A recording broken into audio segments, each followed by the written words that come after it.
So I've heard you speak on fiber before. So if you give us a quick rundown on fiber, because I don't like fiber for many reasons. But the body, I figure it also treats fiber is just sugar. It's more sugar for the body to try and get rid of as well. And for my case in particular, it would just feed the disease. So what do you think about fiber?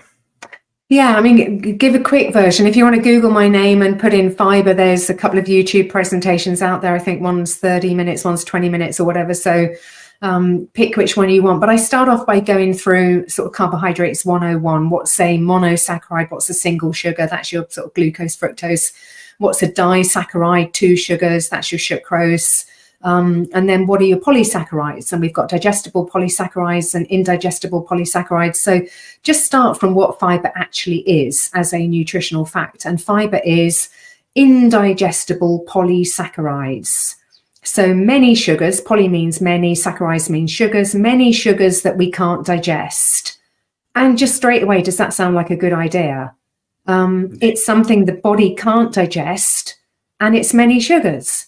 So how does it even get off the ground as being a good idea? The last thing you should give a cancer patient.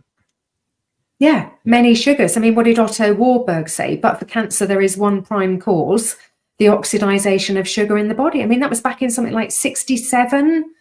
I think he was working through the Second War. He was in the late 40s and 50s. He was saying that. I think he wrote about that in this just before he died. And Professor Seafried has been doing excellent work in that field since then too. So just madness. At the moment is the carbohydrate narrative is just not sustainable. When you look at nutrition, so you choose the food for the nutrients it provides, you will never eat carbohydrate. If you did that on every single choice that you make, there is always a better choice to make than a carbohydrate. That just always is. Your oily fish, your liver or whatever. So you wouldn't eat carbohydrate. They've admitted that carbohydrate is not an essential nutrient. So the panel on macronutrients 2005, I think it's page 27 something or whatever. They actually admit, the American government admit, so long as you've got enough fat and protein, your requirement for carbohydrate is 0. And yet they are telling us to have at least 55% of our diet in the form of carbohydrate, de facto, because of their low-fat diet advice that they just will not back off from. They will not come out and say, sorry, we were wrong about the low-fat thing, because they're worried that we'll all sue them for the diabetes and the obesity and the cancer and the heart disease that we've developed over the last 50 years while we've had this low-fat, high-carbohydrate dietary advice. So I actually think the fiber narrative is the last bastion to try to protect the carbohydrate narrative, because, of course, you only find fiber in carbohydrates. You don't find fiber in fat and protein, meat, fish, eggs. It's fiber-free.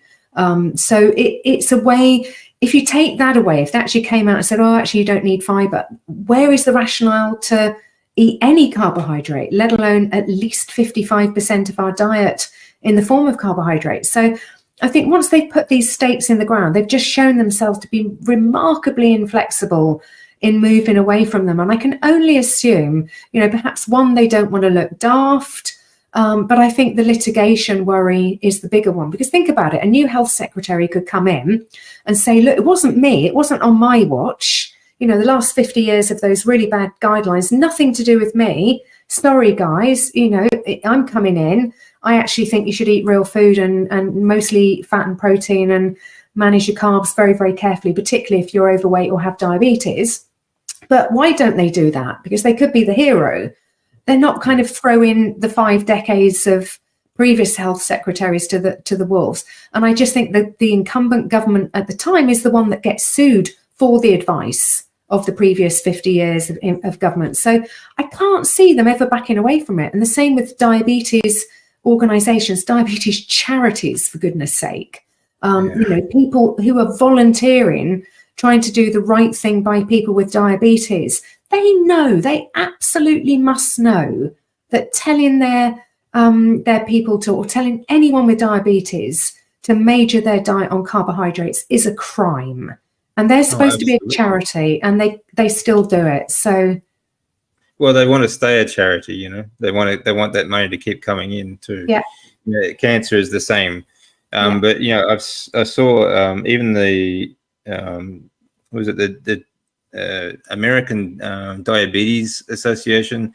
They have on their website, they have recipes for cakes and all sorts of, you know, garbage food. Just absolutely nuts.